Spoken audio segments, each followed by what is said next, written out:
শোনা যায় একটি বাচ্চাকে নিয়ে একটি মা কত কি বলবে, সেটা তো ইমোশনাল, সেটা তো মায়ের ভাষাটা এমনই হয়, তাই না?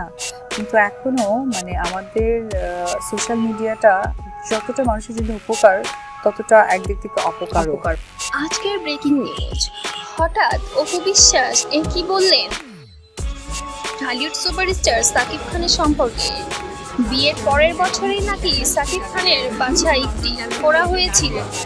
একটি টিভি প্রোগ্রামে এসে তাকে প্রশ্ন করা হয়েছিল, সাকিব খানের কখনো কোনো গোপন কিছু আপনি জেনেছেন কি?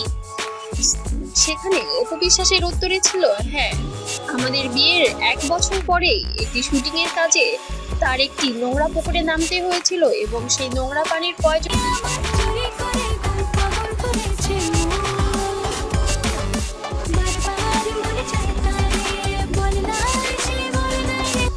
সাকিব খানের পাছায় একটি ফোড়া হয়েছিল।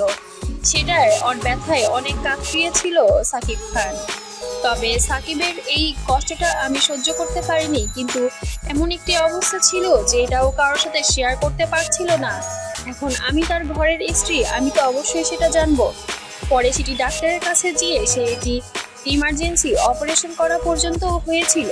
তবে সেই জিনিসটি অনেক বাজেভাবে সাকিবকে কষ্ট দিয়েছে। সাকিবের কষ্ট আমার একটু সহ হয় না।